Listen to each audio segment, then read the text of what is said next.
man. So Mortal Kombat 2 is directed by Simon McQuad and stars Carl Urban, Adeline Rudolph, and among others. And this is the sequel to 2021's reboot to Mortal Kombat, which basically started the origin story of how Mortal Kombat pretty much got, how the whole, it was building upon the world of Mortal Kombat with before all the tournaments. And I gotta admit that Mortal Kombat 2021 was one of those that I got into and I enjoyed it, but I can definitely see it definitely split from a lot of the fan base, because especially for hardcore fans of the games. And you know, it's also one of those movies that it was definitely trying to find its footing in the ground. And so with this one, it deals with Johnny Cage, who is an out-of-luck former action hero from the 90s that gets recruited by Raiden and Sonya Blade in order to compete in Mortal Kombat in Outworld. And along the way, he ends up becoming allies with Jax and returning characters like Cole from the last movie and Liu Kang. And it's up to them to stop the evil Shao Kahn in order to protect Outworld from devastation, as we also get into some backstory that's involved with Kitana, the imp, who is also working for Shao Kahn and having to serve him. And it gets into more like stuff down the road. I can't really go into spoilers, but we get in more into her backstory as well. Now, here's speaking of backstory. Growing up, this is one of those kind of franchises that, what can I say? I've always loved the Mortal Kombat series, and ever since I was a kid, I always have been a massive fan of it. Me and my brother used to play it a lot, and I was always such a big fan of not only the games, but the original Mortal Kombat film from 1995 is what really got me into this. Not only got me into the series a whole lot, despite it not being able to be R-rated like and show a lot of blood like the games were, but it was still a lot of it. To this day, rewatching it, it's still a fun time, and I consider it probably the definitive Mortal Kombat film at the time that was able to really keep itself with not only capturing the tone of the games, despite all the blood missing and all the fatalities and stuff, but a lot of the martial arts and a lot of the fight scenes and a lot of the characters really shine through. And then the less said about Mortal Kombat Annihilation, the better, because that was such a piss-poor attempt of whatever they were trying to do with that one. I can admit that rewatching that one, it can make a good lap comedy to get together with friends while drinking and stuff and making fun of it because of how bad it is. But that was definitely the death of the franchise for the longest time. And then other than that, we got various stuff with Mortal Kombat. Like we had the animated series that was there in the 90s. We also had the live action series called Conquest, which I've only seen like just the beginning of it, so I can't really judge that one. And then over time, there was also fan movies that they did, along with some other attempts of doing like some short-lived miniseries. They did like Rebirth and I think Mortal Kombat Legacy as well. So they've definitely tried to bring it into the live-action format over the years, but for the most part, they've stuck with mostly the game series, and the game series, I think, is still growing strong to this day. After upon playing the games for many years, you know, they've had their hit and miss on some of them that I played, of course, but I still think the franchise is still growing strong. And I have yet to see in the animated films they did, like Scorpion's Revenge a lot, but I heard those were really good too. But with the 2021 film, it really got me into wanting to kind of see what the series would do, get in a proper live-action format. And I can admit that when the 2021 movie came out, that I enjoyed it, despite some issues that they really set afar, because it seemed like they were struggling on trying to get the actual series going, since that one was set before the tournament. And so it seemed like the director was wanting to kind of make this a type of like ongoing series to not only get things started with the backstory and everything from the first film, but to finally give us what fans wanted with the second film now that they're bringing in Johnny Cage, a lot of other new characters, and it really got me hyped even from seeing the trailers of this one. But I still went in with open-minded, because even though I had really good expectations, I still wanted to kind of go with not really overhype myself with it. And so after upon seeing it, I can say that, wow, I'm not going to lie, this movie actually really blew me away. It was everything I really wanted it to see.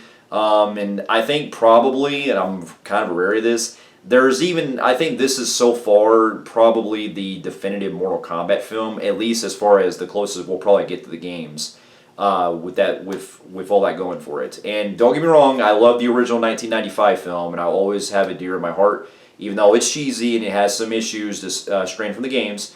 I put this and the 1995 film like together as really as equal, and there's things in this one I prefer over the 95 version, but they both work in their own ways. And that's not just staying against the 2021 movies. I do enjoy that one, the first movie from 2021. It's just that this one finally, I consider this now pretty much the Expendables 2 of the franchise. How, if you remember how the Expendables movies went, you had the first one that was trying to, test things out to see how they were going with everything, and then they weren't quite there yet. And then the second one, they really gave everything that the fans really wanted. And I think that they brought us everything that you could really expect from a Mortal Kombat film. And so, to get my pros out of the way, I thought the cast in this were all phenomenal. Carl Urban, I've always loved his actor, and I've seen him in a lot of other really great stuff. From what I've seen him in The Boys, he really is funny in that show, and from a lot of his other films he's done too, especially from the Star Trek movies to playing Judge Dredd, or playing Dredd in Dredd as one of my favorite movies of 2012. Like, the guy is just such a tremendous actor, and even though he was in the kind of a guilty pleasure of mine, Doom from 2005, which I haven't seen the movie in a long time, but I remember that one not being too bad, but it's definitely not looked back as like highly regarded. But the guy is just such a tremendous actor, and he really nails Johnny Cage in this. Not only did he really capture the cocky attitude that Johnny Cage was known for, but just the way that he was able to present himself in a lot of funny lines they give him. And even though he's playing an older Johnny Cage, he still was able to capture that charisma and everything that we wanted to see out of it. And his interactions, especially with Baraka, Sonya Blade, and even Kano throughout the film, they're just really funny to watch. Man, he was just such a blast to watch. And then the rest of the cast is also great too. The biggest standouts for me is definitely the girl that played Katana, Adeline Rudolph. I thought she was not only really great, especially in the action department, but I really enjoy how we get to see this as kind of more of an ensemble film, even though we get to see pretty much like Johnny Cage and Katana are pretty much more of the main characters this time. Because if you remember in the first film, we had Cole that was kind of the audience's eyes in that one. He takes more of a backseat this time, and while he is crucial he is in the film, he does take more of a sidestep in favor of the other characters, which I think was the best choice, because that was one of the things I wasn't really too big on the first film, because I really wasn't the biggest fan of Cole. And so this was definitely a step in the right direction with this character, with how the story progresses and everything. And then the other new additions too that come in as well, like Jade, I thought was great. And then you also had Shao Kahn is definitely one of the biggest stands out, because not only was he really brutal as fuck, but the way that he was able to really showcase that he wasn't fucking around with how he's going through the Terminator thing. Like, this guy is just so unstoppable. And even though there's points throughout the film where he can pretty much get himself like kind of like his ass kicked in points and everything, he still is a very menacing threat, and he's such a really major improvement over whatever we had at Annihilation. So that's definitely a plus with that. And the actor that played him, I thought did a really fantastic job too, and he's definitely built for the role as well. And then the rest of the returning characters we got too, like Kano, I thought was just funny to watch us too coming back. And then you also got Baraka that really stood out, which I'll get into a little bit more of my cons of that, because it feels like they could have had some more things going with them. Because he's barely in the film, but when he is on screen, he is a lot of fun to watch. And then of course you also got other returning ones like Raiden, Liu Kang, and they also have a really great fight scene with Liu Kang and Kung Lao, which not only was hands down one of the best fights of the film, but it made me really remember one of the stages that was from the original Mortal Kombat 2. And that's the other thing, is that this movie really pays tribute to a lot with not only Mortal Kombat 2, especially the open logos, a lot of the locations they go to, and a lot of the production design that's really captured well. And it's a lot more bigger scope this time, as they've since the first film.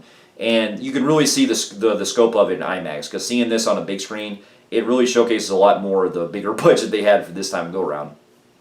But the fight scenes are all tremendous, and the choreography I did enjoy in the first film, despite some choppy editing that they had throughout the film and everything. Because besides the opening fight scene with Scorpion and Sub-Zero at the beginning, and then the final fight scene at the end, the movie did have some fight scenes that were kind of a little out there. They were still good. I still got into them in the first one, but they weren't quite as like well edited in some parts. This one, they really go out of their way with really making sure every character gets their own moment to shine. Between Johnny getting his fight scene in certain parts with Katana, and then you also got Katana kicking ass in certain points, and then the biggest one being Liu Kang and Kung Lao, and then some other ones that how they're going through like the towers and stuff like the original game, I thought was a top notch. But just the way that they're also going through like each of the rounds and everything was very, very reminiscent of the games, and a lot of the ways that not only the fight scenes are really brutal, but the fatalities, they really top them this time. Like I'm not going to spoil anything, but there's something really, the two biggest standouts for me the most are points where, well, let's just say that it has to do with decapitations, and also having like a lot of like brains being bashed and stuff. And then you also have things where like guts are spilling out in certain points of a certain character. Like, this movie doesn't hold back on its gore at all. If you thought the first one was like that, man, this one really tops it. And what I love about this one too is that even if it's CGI, it's blended very well, especially with a lot of the other areas in the film. And the prosthetics they used for a lot of the characters, especially Baraka, were really well done as well. And this movie just keeps you on that adrenaline rush where it keeps going and going, where it's almost every other scene's a fight scene. But to get into a little bit of my cons, the movie does kind of take a little bit of a break in a certain point where it feels like there could have been a lot more stuff they could have like surrounded themselves with. And there's also some things I really wish they could have explored more as far as like the writing standpoint. Now, don't get me wrong, I love the way the story progresses, especially when we're seeing how, like in the games, you're going through like all the towers and stuff through the tournament, and you're having to go from point A to point B to get to the main villain. That does happen throughout the film, and I appreciate that the movie also kind of switches gears on things of what you're pretty much expecting, because I know that this is kind of one of those where it flips the audience's heads of who exactly is going to be the top contender in this. But you know what? It's one of those where I still really got into how it played out, because I was still invested in how they were really getting through it all throughout the movie. But if I had to get into my cons more, but I think what holds that back is that there are characters in this that feel like there's some convenient stuff that's happening that kind of comes out of nowhere. Like toward the end when we get into some things that are happening with like characters that kind of come and go, or they have a decision that you're kind of questioning, like, okay, why would that person kind of join, them and all that? It's just, things kind of go by really fast, and it's just kind of there for plot convenience. I think that they really could have maybe spent a little bit more time with, but they were so focused with most of getting to like the tournament and everything and getting to the final battle that there were some things that were definitely glossed over. So I can definitely see that the movie does have its flaws in certain aspects with the writing in that regard. The way it kept the vibe with the games was still what kept me going, and this is everything I really wanted to see out of, because even the games themselves, they could pretty much have like a story that's kind of bare bones and not really focusing much on some aspects, so I totally get that.